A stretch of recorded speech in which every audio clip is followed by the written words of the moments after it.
Hello दोस्तों, स्वागत है आपका एडिफाई इंडिया के यूट्यूब चैनल पर।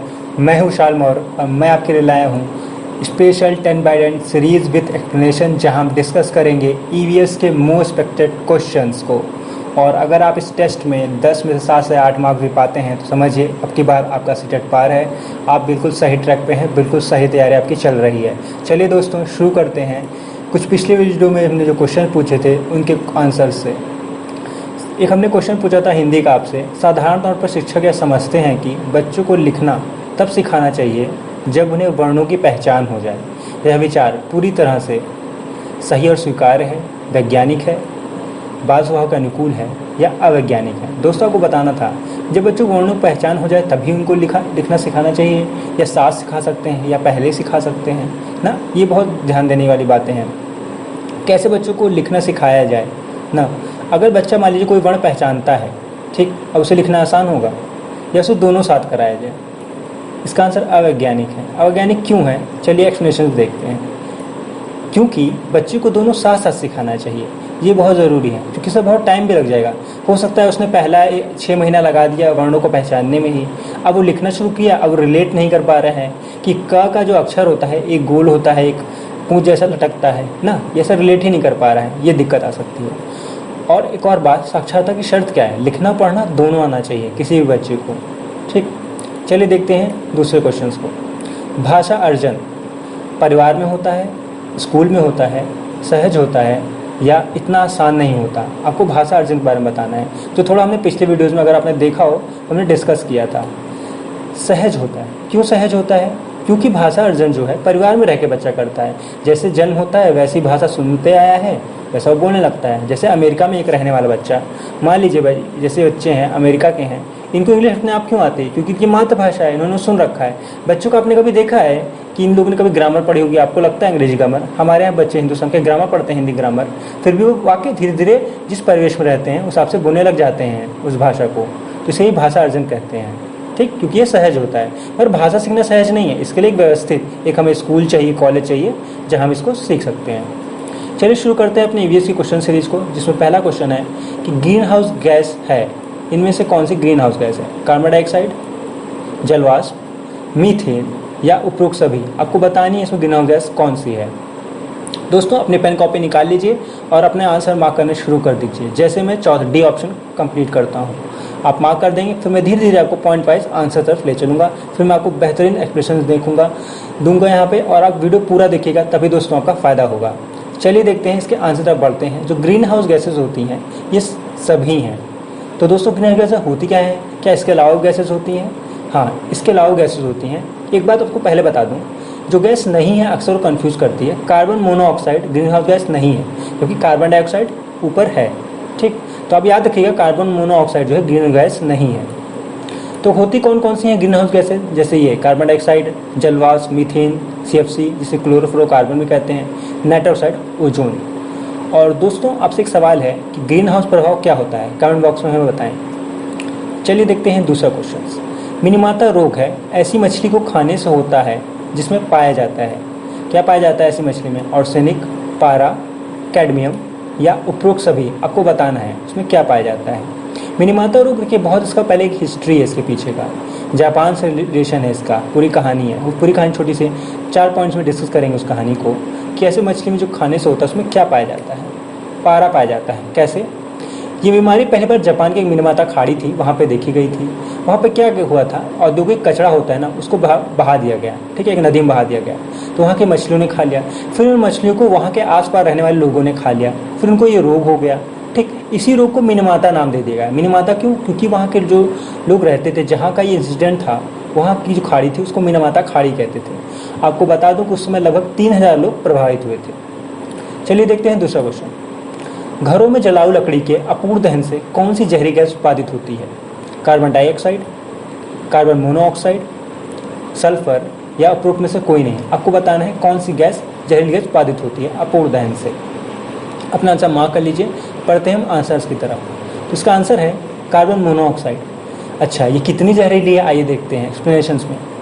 कार्बन मोनोऑक्साइड जो है सांसदार अगर आप लेंगे ना, ठीक है, तो आपके हीमोग्लोबिन जो ब्लड में पाया जाता है तत्व हीमोग्लोबिन, उससे मिल जाएगी।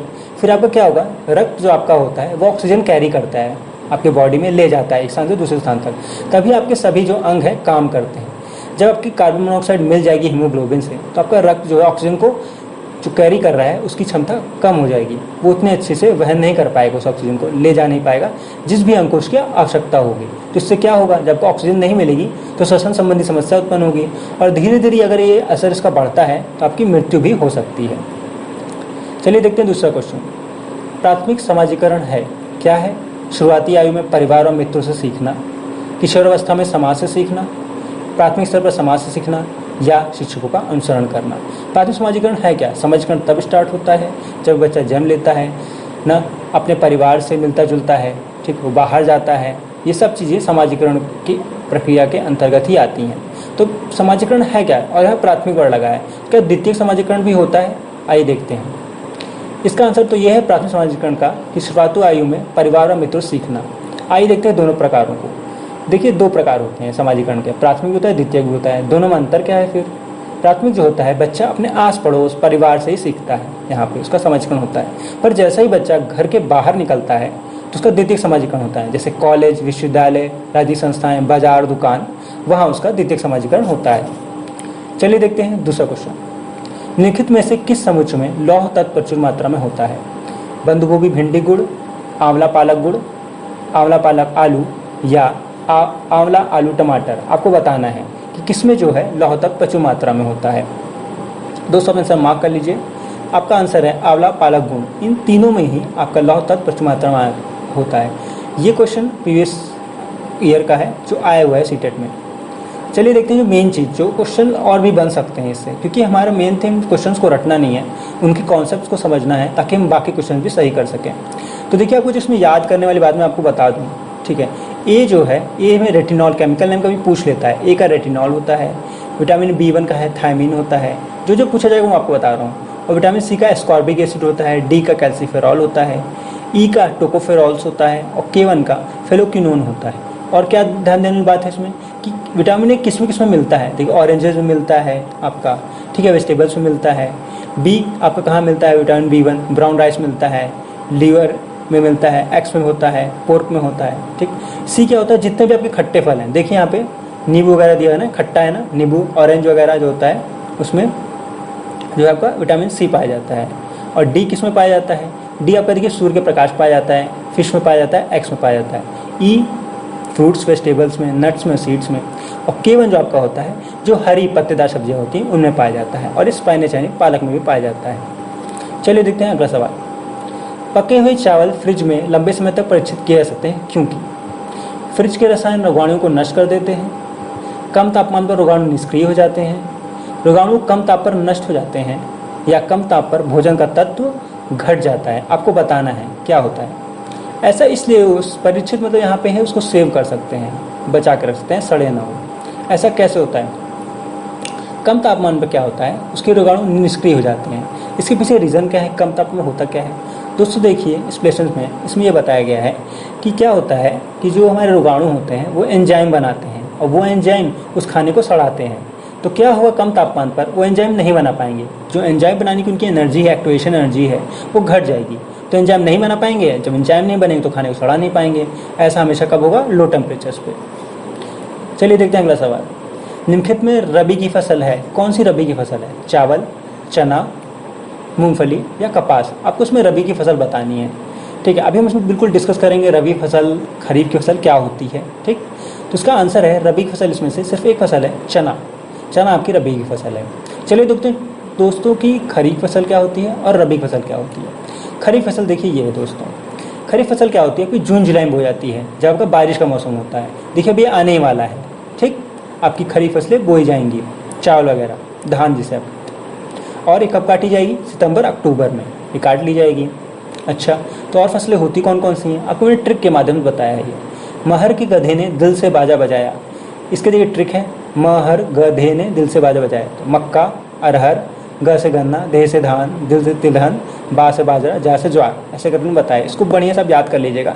इसमें से कोई ना कोई ऐसे जिसमें क्वेश्चन दिया है, पूछ सकता है कि अरहर खरीफ की एक फसल बताइए, उसमें एक अरहर ऑप्शन देगा, बाकी जो है रबी का ऑप्शन दे देगा। आपको चुनना होगा अरहर खरीफ की फसल में, ऐसा अक्सर आता है। चलिए देखते हैं रबी की फसलें। रबी फसलें कैसे होती हैं, कब बोई जाती हैं? अक्टूबर नवंबर में। और कब काटी जाती हैं? मार्च अप्रैल में। इसका एक ट्रिक देखिए, आज सच में राई में गेम खेला, ठीक, अब क्या हो जाएगा? आलू, जौ, सरसों, चना, राई, गेहूँ, मटर, ये सभी आपकी रबी फसल हो जाती हैं। एक और ट्रिक बताऊँ आपको, ये है रबी की फसलों को याद करने का। क्या है ट्रिक? रबी को आलू, प्याज, लहसुन, धनिया और सरसों की मिक्स वेज बहुत पसंद है। मैं आपको पहले रबी बताता हूँ, फिर खरीफ बताऊँगा। रबी कैसे? आपको गेहूं, जो चना, मटर सबको याद रहता है रबी फसल में, ये जो बाकी हैं वो सब भूलता रहता है। तो मैंने एक ट्रिक बना दी। रवि नाम का एक लड़का है जिसे जो मिक्स वेज बहुत पसंद है। मिक्स वेज होता क्या है? जिसमें कई सब्जियां आपको मिला के बनाई जाती हैं। तो उसमें देखिए जनरल सब्जी, देखिए बेसिक एक सब्जी बनाने के लिए जो जो चीज़ें चाहिए उसमें सब लिखा हुआ है। ये सभी रबी फसल में आता है। जैसे आलू चाहिए, प्याज चाहिए, लहसुन चाहिए, धनिया चाहिए, सरसों, ठीक। सरसों मान लो सरसों सब्जी बना रहा है, तो क्या हो गया? रबी को आलू, प्याज, लहसुन, धनिया और सरसों की मिक्स वेज बहुत पसंद है। तो आपको ये 5 सब्जी, 5 जो ये आपकी कह लीजिए रबी के अंदर जो भी सब्जियां आती हैं वो सबको याद हो जाएंगी, ठीक। और ये यहाँ देखिए खरीफ में देखिए, अब धान, मक्का, ज्वार आपको याद ही रहता है। ये देखिए सब एक जैसे दिख रहे हैं। कौन से? गन्ना, जूट, कपास, पटसन, ठीक। ये आपको याद करना है। जब से याद करेंगे ना, जो चीज़ देखिए सिंक्रोनाइजेशन होती है जल्दी याद हो जाती है, आपको बहुत जल्दी याद होती है। तो आप देखिए याद कर लेंगे, धान, मक्का, ज्वार, बाजरा, गन्ना, जूट, कपास, पटसन। और यहाँ पे गेहूँ, जौ, चना, मटर और आलू, प्याज, लहसुन, सरसों, धनिया, ऐसे कर याद करते हैं। आप चाहे बाकी जो बची फसलें भी हैं उनको याद कर सकते हैं। चलिए देखते हैं अगला सवाल। विडाल टेस्ट का प्रयोग जांचने में किया जाता है। क्या जांचने में किया जाता है? टाइफाइड, डेंगू बुखार, एड्स या मलेरिया। आपको बताएं विडाल टेस्ट प्रयोग होता कहाँ है? तो ये टाइफाइड जांचने में किया जाता है। और कोई टेस्ट है जो बहुत इंपॉर्टेंट है? जी हाँ, ये बहुत बार पूछा गया है कि एलिसा जो टेस्ट होता है इसका प्रयोग कौन से रोग को जाँचने में किया जाता है? इसका रोग ये जो है एड्स को जाँचने में इसका एलिसा टेस्ट का प्रयोग किया जाता है। दोस्तों अब आपके लिए मैं कुछ 2 क्वेश्चंस लाया हूँ जो आपको कमेंट बॉक्स में इसके आंसर करने हैं, ठीक। और आपको रीज़न आता है तो उसको भी कमेंट बॉक्स में लिखना है। तो आपका सवाल है 9वां, सागरी खरपतवार किसका महत्वपूर्ण स्रोत है? लोहा का, आयोडीन का, क्लोरीन का या ब्रोमीन का? आपका स्क्रीनशॉट ले सकते हैं, ठीक है दोस्तों। अगर आपका आंसर अभी नहीं आ रहा है इसका स्क्रीनशॉट ले सकते हैं। और देखता हूँ मैं अपना 10वां सवाल जो आपके मैं लाया हूँ वो ये है, किस शहर में रेत के पहाड़, रेत के टीले पाए जाते हैं? काबुल, अबू धाबी, गोबी या बगदाद? आपको शहर बताना है। दोस्तों 9 और 10वां क्वेश्चन हमें बताइएगा कमेंट बॉक्स में। तो दोस्तों best of luck for city exams. आप इस वीडियो को लाइक करें, खूब शेयर करें अपने दोस्तों के साथ, ताकि वो अच्छे अच्छे क्वेश्चंस लगाएं, उनके कॉन्सेप्ट को सीख सकें। और दोस्तों मैं आपको बता दूं, एक इसके नीचे, एक वीडियो के नीचे एक सब्सक्राइब बटन होगी, इसको प्रेस करिएगा। और उसके बगल में एक बेल की बटन होगी, इसको आप अगर प्रेस कर देंगे तो आपको नोटिफिकेशन जैसे हम कोई वीडियो डालेंगे आपको तुरंत मिल जाएगी। दोस्तों फिर ये वीडियो देखने के लिए बहुत बहुत थैंक यू।